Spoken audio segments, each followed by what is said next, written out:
అంటే గతంలో ఉన్నటువంటి మీ పార్టీకి ఎవరైతే అప్పుడు యాక్టివ్‌గా ఉన్నారో శ్రీరెడ్డి గాని, పోసాని గాని వీళ్ళందరూ కూడా ఈ రోజున పరిస్థితి చాలా దారుణమైన పరిస్థితిలో ఉన్నారు. శ్రీరెడ్డి అయితే నన్ను క్షమించు లోకేష్ అన్న, పవన్ అని చెప్పి దండాలు రసకాయలు పెడుతుంది. పార్టీ హైకమాండ్ నుంచి వచ్చినటువంటి స్క్రిప్ట్ ప్రకారం నేను చదివాను తప్ప, బూతులు తిట్టాను తప్ప నా వ్యక్తిగతం కాదు అంటది. నిజంగా మీ పార్టీలో ఉన్నటువంటి అని నాయకులు ఎవరన్నారండి? అని శ్రీరెడ్డి గారు అన్నారు. శ్రీరెడ్డి డైరెక్ట్‌గా వీడియోలో ఉందా? డైరెక్ట్ వీడియోలు రిలీజ్ చేశారు. అది చెప్పట్లేదు డైరెక్ట్ వీడియో రిలీజ్ చేశారు కదా! అన్న. నిజంగా నేను మా అట్లా నాయకుడు పార్టీలు ఎంతవరకు కరెక్ట్ అంటారు? ఎవరు మేము అంటే జగన్మోహన్ రెడ్డి గారు అలా తిట్టించడం అనేది ఆనందపడతారా? అని మేము ఎందుకు తిట్టిస్తామన్నా?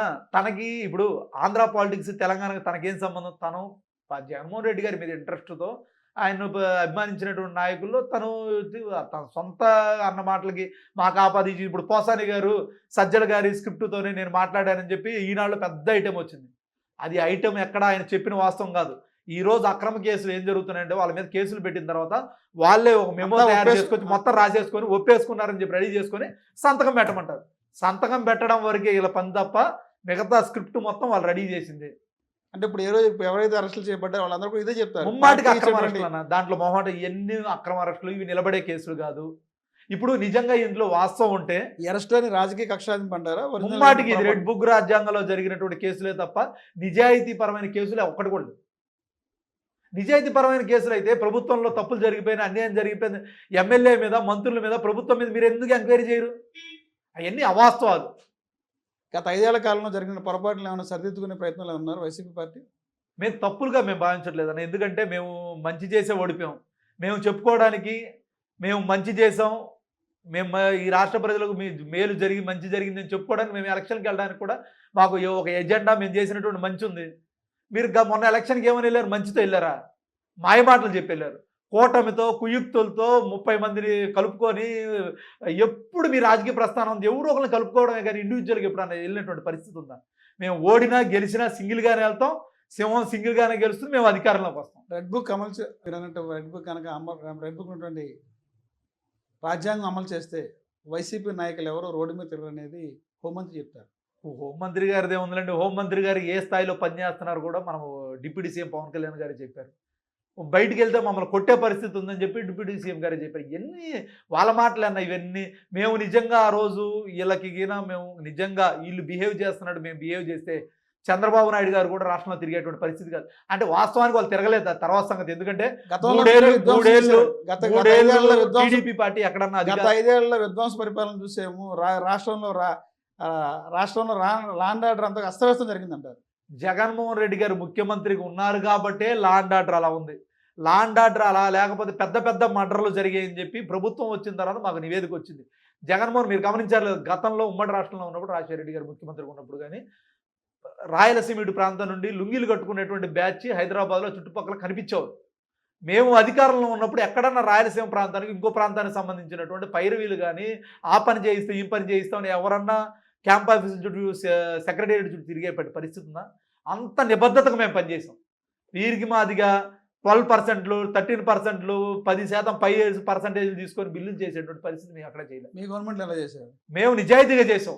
వాస్తవం ఏది ఉందో జరిగినటువంటి ఇప్పుడు రివర్స్ టెండరింగ్లో విధానంతో ఏదైతే ఆ రోజు టెండర్లో కూడా ఎవరు పడితే వాళ్ళ ఇష్టానుసారంగా పైరులతో జరిగిపోతుందో రివర్స్ టెండరింగ్తో కూడా ప్రభుత్వానికి ఆదాయం తెచ్చే విధంగా మేము పరిపాలన చేసాం.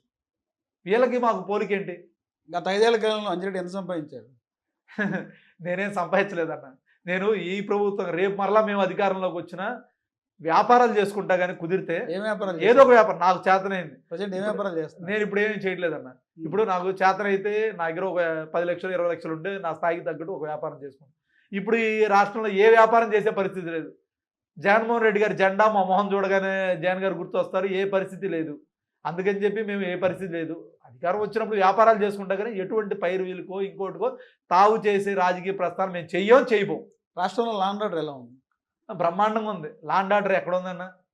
ఎంత దుర్మార్గంగా రాష్ట్రంలో పరిపాలన సాగుతుంది. డీజీపీ గారు మారుతారు. డీజీపీ గారు కూడా కొత్త డీజీపీ గారు కూడా వస్తా ఈ రాష్ట్రంలో మేము అన్ని విధాలు అన్ని వర్గాల వాళ్ళని కాపాడతాం, ఈ రాష్ట్ర ప్రజలను కాపాడతాం అనకుండా డీజీపీ గారు ఏం మాట్లాడతారు? సోషల్ మీడియాలో పెట్టేటువంటి కేసుల మీద కూడా మేము చాలా స్ట్రిక్ట్గా ఉంటాం, వాళ్ళని ఎట్టి పరిస్థితుల్లో కేసులు పెడతాం, మేము ఉపేక్షించమని చెప్పి డీజీపీ గారు ఆయన ఓపెనింగ్ రోజే ఆ మాట చెప్తున్నారంటే వీళ్ళ ఆలోచన ఇంటెన్షన్ ఏంటో అర్థమవుతుంది. వైఎస్ఆర్సీపీ పార్టీలో పార్టీ నెంబర్ 2గా ఉన్నటువంటి విజయసాయి రెడ్డి గారి పార్టీ నుంచి వేయటానికి గల కారణం ఏంటంటారు? ఆయన సొంత ఎజెండా అయి ఉండొచ్చు అని ఆయన చెప్పారు. నా రాజకీయాల నుండి తప్పుకుంటున్నాను, దీనికి ఎటువంటి సంబంధం లేదు, మా నాయకుడు చెప్పే వెళ్ళాడు. ఇప్పుడు ఆ రోజు విజయసాయి రెడ్డి గారు నెంబర్ 2 నెంబర్ మా అంటే పార్టీలో వైఎస్ఆర్ కాంగ్రెస్ పార్టీలో పార్టీలో ఒక్కళ్ళే ఉంటారన్న. జగన్మోహన్ రెడ్డి గారి తర్వాత ఎక్కువ నెంబర్ 2లు నెంబర్ విజయసాయి 3లు రెడ్డి ఉంటారన్న. మా పార్టీలో ఓన్లీ నెంబర్ 2గా వ్యవహరించారు మొదటి నుంచి కూడా. ఇప్పుడు పెద్దిరెడ్డి గారు ఉన్నారు, సుబ్బారెడ్డి గారు ఉన్నారు, విజయసాయి రెడ్డి గారు ఉన్నారు, సజ్జల గారు ఉన్నారు. వీళ్ళందరూ కూడా పార్టీలో పెద్దలే, సీనియర్గా వాళ్ళ అనుభవాల్ని, బొత్స గారు ఉన్న వీళ్ళ అనుభవాల్ని తీసుకుంటారు. నెంబర్ 2లు నెంబర్ 3లు మా పార్టీలో ఏముండవు. ఓన్లీ ఒక జెండా జగన్మోహన్ రెడ్డి గారి జెండా, ఏజెండా మా నాయకుడు ఒకడే. షర్మిల గారు చేసే ఆరోపణలకు ఏం చెప్తారు మీరు? వాళ్ళ జగన్మోహన్ ఆరోపణలకి రెడ్డి మొన్న గారికి జరిగిన ఎలక్షన్ రిజల్టే తార్కాణం కదన్నా. నేను కనుక నోరు తెరిస్తే జగన్మోహన్ రెడ్డి బయటికి తెరలేరని చెప్తారు. ఏంటంత అసలు ఆ secret నోరు ఎప్పుడు మూసింది? ఎప్పుడు నోరు తెరిచే ఉంటుంది కదన్నా. పక్క పార్టీ తెలంగాణలోనే పార్టీ పెట్టింది, నేను తెలంగాణ పెట్టినంది, అక్కడ ప్రజలు నన్ను ఆశీర్వదించండి అంది, నేను తెలంగాణ ఆడపడుచునంది. తీరా చూస్తే స్క్రిప్ట్ చేస్తే అక్కడ ప్లేట్ తిప్పారు. రేవంత్ రెడ్డి గారు ఆడిన స్క్రిప్ట్లో భాగంగా అక్కడ నుండి వచ్చి ఇక్కడికి వచ్చారు, ఇక్కడ పిసిసి ప్రెసిడెంట్ అయ్యారు. ఎక్కడైనా అధికారంలో ఉన్నటువంటి పార్టీ మీద మీరు హామీలు అమలు చేయలేదు, రాష్ట్ర ప్రజలకు మేలు చేయండి అని చెప్పి విమర్శిస్తారు. కానీ 11 సీట్లు వచ్చినటువంటి మా మీద జగన్మోహన్ రెడ్డి గారు పడుచుకోవాల్సిన అవసరం లేనప్పుడు మమ్మల్ని ఎందుకు విమర్శిస్తారు? మీరు చంద్రబాబు నాయుడు గారు కూటమిలో భాగమా, లేకపోతే కాంగ్రెస్ పార్టీ పిసిసి ప్రెసిడెంట్ మాకు అర్థం కావట్లా. అంటే సొంత చెల్లికి న్యాయం చేయలేని వాళ్ళు రాష్ట్ర ప్రజలకు ఏం న్యాయం చేస్తారంట? అంటే మీరు దాన్ని కూడా రాజకీయం చేసుకోవాల్సిన అవసరం లేదన్న. అంటే బహిరంగంగా ఆవిడ చెప్పిన మాటలే కదా, ఏం- మీడియా ముందు ఆవిడ చెప్పిన మాటలే. అన్న నిజంగా నేను అడిగినటువంటి ప్రశ్న బహిరంగంగా ఆవిడ మీడియాతో మాట్లాడిన మాటే. ఇప్పుడు సొంత చెల్లికి తల్లికి న్యాయం చేయలేనివాడు రాష్ట్ర ప్రజలకు ఏం చేస్తారని జగన్మోహన్ రెడ్డి రాష్ట్ర ప్రజలకు ఏం న్యాయం చేసాం అందరూ చూశారన్న. ఇప్పుడు ఒక కుటుంబంలో ఏ కుటుంబంలో లేని ఇబ్బందులు ఉంటాయి. అది మనం కూర్చొని మాట్లాడుకోవాల్సిన దాన్ని ఈమె కన్నా ముందు టీడీపీ వాళ్ళు లీక్ చేస్తారు. అంటే ఏంటి, ఏమో స్క్రిప్ట్ కరకట్ట మీద తయారైందా? చంద్రబాబు నాయుడు గారి మాటలు ఏమో నోట. ఏంటి, మీరు ఎవరిని విమర్శిస్తున్నారు? అధికారంలో ఉన్న మమ్మల్ని విమర్శిస్తారు, ఇప్పుడు మమ్మల్ని విమర్శిస్తారు. మీరు చంద్రబాబు నాయుడు గారు కోవట్టుగా ఈ రాష్ట్ర ప్రజలు భావించట్లేదా? మొన్న ఎలక్షన్లో నిజంగా ఆమె చెప్పింది వాస్తవం అనుకుంటే ఈ రాష్ట్రంలో కాంగ్రెస్ పార్టీ పరిస్థితి ఏంటి? మీరు వచ్చిన తర్వాత ఇంకా దిగజారింది. ముందు మిమ్మల్ని మారుస్తారన్నారు, అది చూసుకోండి. ఇంకొక అధ్యక్షుడు వస్తాడేమని, పిసిసి కొత్త పగ్గాలు చేపడతారేమో అనుకుంటున్నారు కాంగ్రెస్ పార్టీలో. అది ఆలోచించుకోండి మీరు. భవిష్యత్తులో త్రిపుల్ ఆశ నెరవేరదంటారా కోరిక? త్రిపుల్ ఎవరన్నా? Deputy speaker deputy speaker Raghuram Krishnaraju గారు ఏమన్నారు? జగన్మోహన్ రెడ్డి గారిని అసెంబ్లీ చూడాలి, అధ్యక్ష అనిపించుకోవాలి, ఆయనకు కోరిక ఉంది. ఆ కోరిక నెరవేరుద్దా? జగన్మోహన్ రెడ్డి అసెంబ్లీకి వెళ్తారా? వెళ్ళారు కదన్న, మొన్న అసెంబ్లీకి వెళ్ళారు, గతంలో అసెంబ్లీకి వెళ్ళారు. ఏమైంది? మా దగ్గర నుండి వెళ్ళిన వాళ్ళే కదా. మా దగ్గర ఎంపీ అయింది, తర్వాత ఏదో నీ రాజకీయ ప్రయోజనాలకు విమర్శలు చేస్తున్నావు, నువ్వు కూడా మాట్లాడితే ప్యాకేజీలతో నువ్వు ఈరోజు వచ్చేసి నువ్వు ఎక్కడుంటే ఎండగా గొడుగు పడతావు అని అందరూ. ఏమైంది అధ్యక్ష, ఏమైంది? ఇంకొకసారి నువ్వు డిప్యూటీ స్పీకర్గా ఉన్నావు, అనర్హత వేటై జగన్మోహన్ రెడ్డి గారి శాసనసభను రద్దు చేయి. 100 సార్లు పెట్టిన పులివెందులో మేమే గెలుస్తాం. ఆ దమ్ము ధైర్యం ఆ నియోజకవర్గంలో ప్రజలు మమ్మల్ని ప్రేమించేటువంటి 10 జిల్లా 10 కాన్స్టిట్యున్సీలు ఆయన నువ్వు చేస్తానంటున్నా, ఇందాక మాటకని చెప్తున్నా. ఇంకో 100 సార్లు ఎలక్షన్ పెట్టినా మేమే గెలుస్తాం. అక్కడ అధికారం కోల్పోయామని చెప్పి భయపడే పరిస్థితి ఉండదన్న. రాజకీయాల్లో అప్ అండ్ డౌన్ సహజం. రాజశేఖర రెడ్డి గారు 60 ఏళ్ళకు ముఖ్యమంత్రి గారు అయ్యారు.